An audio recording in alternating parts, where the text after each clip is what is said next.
So in December, I had the initial screening mammogram, and then they actually did extra views with the ultrasound. At the end, the radiologist, he goes, I really feel strongly that you need to have biopsies.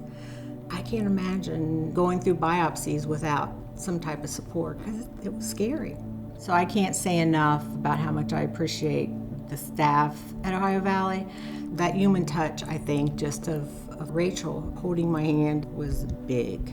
It wasn't long after that. Dr. Osterhold, he was just so kind and said he wanted to talk to me. I'm like, okay. So at that point, I had really, really strong suspicion that something was going on. And he said, there's no easy way to say, but it's cancer. I just said, I had a feeling.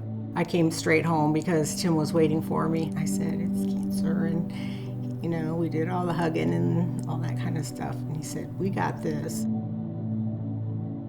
I got an appointment with Dr. Daniels, and she was magnificent.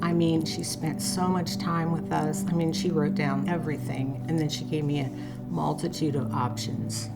It was kind of the roller coaster of, I'd cry a little bit, and then I'd be strong, and it really was up until the day.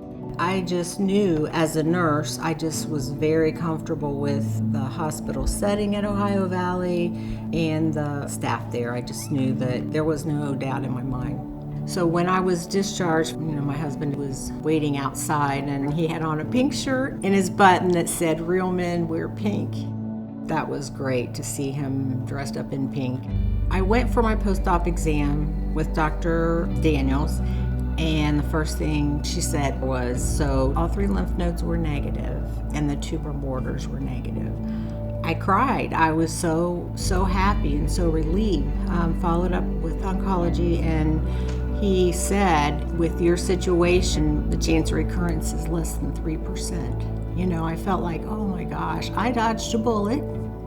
And I feel like I'm just going to say my little Harrison boy is my lifesaver. Because, knowing him and knowing I was going to have another one, that was the turning point. And, okay, caregiver, care for yourself.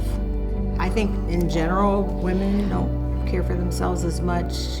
We're raising families and everything. But it's just so important because you just never know. I, of course, had no family history that I knew of. But it's just crucial. And I, really want to encourage people and to spread the word.